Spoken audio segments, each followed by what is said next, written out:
Herzlich willkommen, liebe 1000 PS-Fans, zum Test der neuen KTM 1290 Super Duke GT aus Mallorca.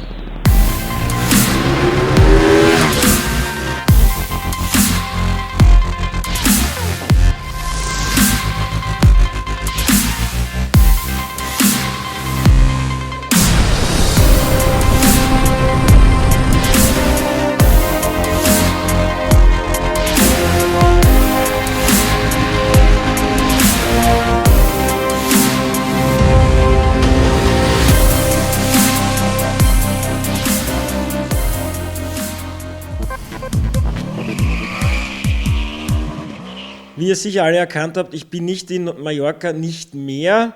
Schon beim Test der Triumph Tiger musste ich die Moderation nachreichen. Jetzt muss ich sogar die Anmoderation nachreichen. Es war nämlich so, aus verschiedensten Gründen konnte ich das vor Ort nicht machen. Hauptgrund war, dass unser gesamtes Kameraequipment entweder beim Service oder kaputt oder in Benutzung von anderen Redakteuren war.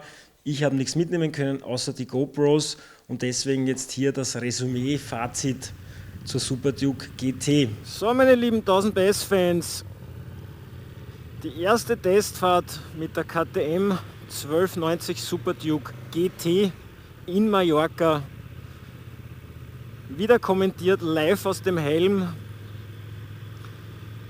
Die Hälfte unserer Testfahrt haben wir bereits hinter uns. In der Früh gab es schon wieder technische Probleme mit dem Bluetooth-System bzw. mit dessen Montage.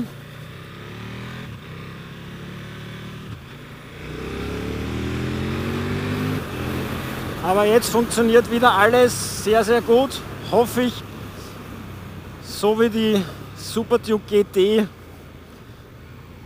Ein Fahrzeug, das ich persönlich nie für möglich gehalten hätte, weil die R einfach das radikalste Naked Bike auf diesem Planeten ist und ich nicht davon ausgegangen bin, dass KTM eine Gran Turismo Variante auf dieser Basis aufbaut. Aber jetzt sitze ich drauf auf dem 1301 Kubik großen 75 Grad V2, der 173 PS leistet. Das Drehmoment liegt bei unglaublichen 144 Newtonmetern. KTM wollte also auf keinen Fall auf Leistung verzichten. Trotzdem wurde der Motor anders abgestimmt. Er ist jetzt nicht nur Euro 4 konform, sondern tourentauglicher. Aber, und das war KTM gestern bei der Konferenz ganz, ganz wichtig, das heißt nicht, dass KTM ja jetzt zur weichgespülten Marke wird. Im Vordergrund steht immer noch die Sportlichkeit, die Performance und der Glaubensgrundsatz Ready to Race. Der Motor ist nicht nur besser abgestimmt, er ist jetzt auch Euro 4 konform. Er soll, glaube ich, auch ganz ein bisschen weniger verbrauchen. Bei uns war der Verbrauch doch recht hoch. Bei der Pressepräsentation wird zwar immer ein bisschen schneller gefahren, aber über 8 Liter war abzulesen am Display, am elektronischen. Naja, das ist schon recht ordentlich. Vielleicht geht sogar noch ein bisschen was drüber, wenn man richtig andrückt. Weiß ich nicht genau, wir werden es da nochmal messen, wie das wirklich im Alltagsbetrieb ist, wenn man nicht ständig flott fährt und beschleunigt und das Ganze ein bisschen ausreizen will. Man hat 23 Liter an Bord jetzt, der Tank wurde ja völlig neu geformt, ich finde unglaublich gelungen, ganz fein, habe ich mir wirklich ständig bewundert am Parkplatz, wie dieser Tank jetzt geformt ist und allein so eine Tankform zu entwickeln und diese Gussform zu bauen, ist ein irrsinniger Aufwand und kostet anscheinend richtig viel Geld. In dem Fall hat es sich aber wenigstens ausgezahlt.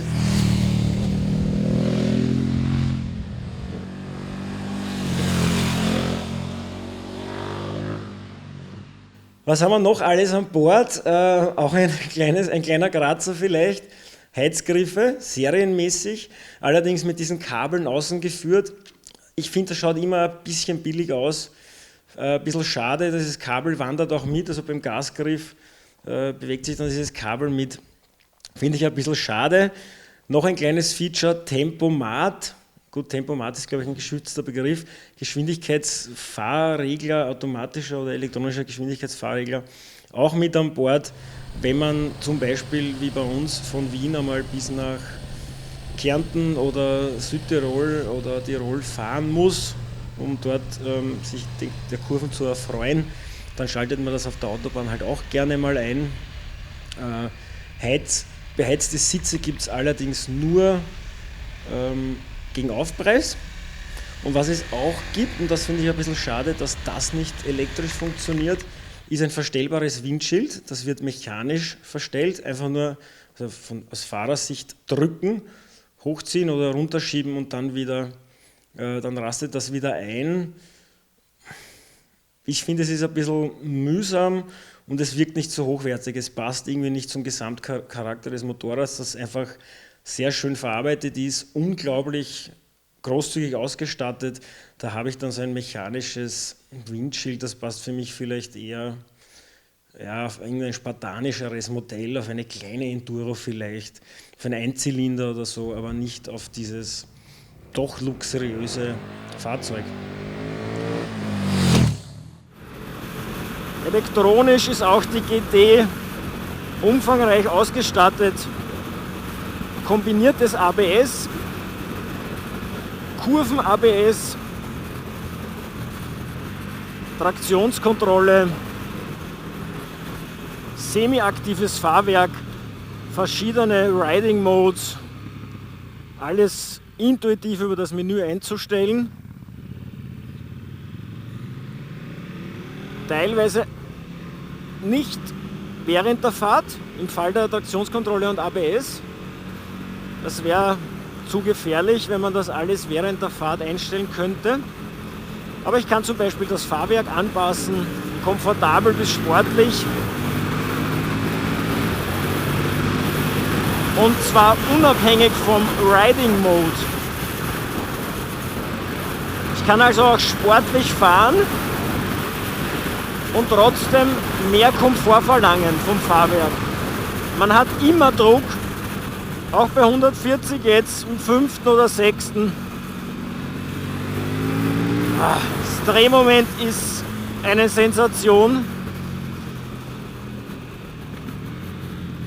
Auch diese GT ist immer noch ein Biest oder vielleicht sogar das Biest. Aber umgänglicher, freundlicher, möchte ich fast sagen.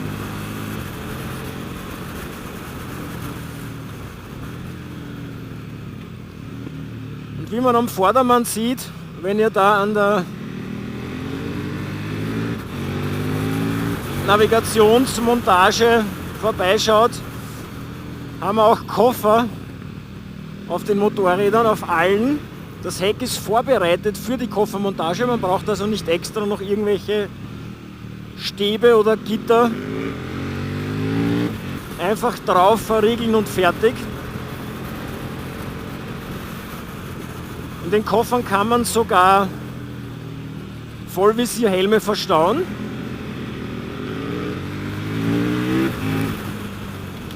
Ich habe jetzt Traktionskontrolle aktiv, auch das ABS.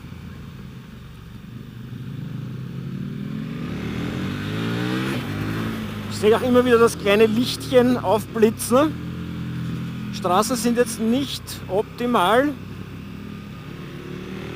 Vor dem Mittagessen habe ich beides ausgeschaltet und fühlte mich überhaupt nicht unwohl. Ich finde, das Gas ist so fein zu dosieren. Die Bremsen sind hervorragend. Brembo Monoblock, 4 Kolben, Sattel, 320er Scheiben. Super Transparenz auf der Bremse, auf den Reifen, am Fahrwerk. Diese elektronischen Fahrhilfen werden ja mittlerweile von vielen Marken auf vielen verschiedenen Motorrädern eingesetzt. Und das Interessante ist, dass sie aber immer anders wirken, anders ausgelegt sind und abgestimmt. KTM ist da eben die Sportlichkeit wichtig, das merkt man auch, weil die Transparenz kaum leidet. Was KTM aber trotzdem schafft, dass ich mich bei aller Sportlichkeit sicher, stabil fühle. Das Motorrad ist nicht mehr so nervös. Ich kann zwar über den Lenker weniger machen, das ist ein ganz deutlicher Unterschied zur Super Duke R, dass ich das nicht mehr so im Supermoto-Modus bewegen kann, in die Kurve drücken, blitzschnell korrigieren. Das merkt man vor allem in Wechselkurven. Aber es ist eben eine andere Fahrzeugkategorie. Es ist nicht einfach nur eine R mit Scheibe, sondern viel mehr, viel umfangreicher geändert. Ich habe jetzt auch einen 23 Liter Tank vorne. Es wirkt sich natürlich auch die Fahrdynamik aus. Trocken wiegt das Fahrzeug 205 Kilogramm, vollgetankt 229 mit zusätzlichen Flüssigkeiten. Und dann noch die Bekofferung. Das bleibt nicht unbemerkt. Jetzt haben wir hier den nächsten Fotopunkt und jetzt werden wir kurz eine Pause machen. Und woran wir uns auch schön langsam gewöhnen müssen, zumindest in dieser Liga, sind semiaktive Fahrwerke. Auch in der GT haben wir ein semiaktives Fahrwerk. Es ist ein ganz eigenes Fahrgefühl, muss man sagen. Was mich am meisten fasziniert, ist gar nicht so im vollen Betrieb, sondern wenn es beispielsweise eigentlich sehr gemütlich über Kopfsteinpflaster geht oder schlechteren Untergrund, rauen Asphalt und ich mir denke, das ist, als würde man einen Teppich drüber legen. Das muss man wirklich einmal erfahren. Und interessant ist auch, wenn man dann den Zündschlüssel abdreht und nur mehr plötzlich drüber poltert, weil das Fahrwerk das natürlich nicht mehr ausgleicht, dieses Skyhook-Fahrwerk, das ja das Fahrzeug selbst sozusagen in einer Ebene hält, während unten das Fahrwerk arbeitet. Da gibt es natürlich dann noch die nächste Stufe, das aktives Fahrwerk. Das hat uns dann der Techniker von WP Suspension, der vor Ort war, gezeigt in einem Video, ein aktives Fahrwerk, wo wirklich das Fahrzeug gleitet. Also wie bei Star Wars, so ein komischer Gleiter, der einfach immer gleich bleibt, egal wie der Untergrund ist. Und unten arbeiten die Reifen. Habe ich allerdings bis jetzt nur in einem Auto gesehen, in dem Fall interessanterweise entwickelt von Bose. Kann man sich im Internet anschauen auf YouTube.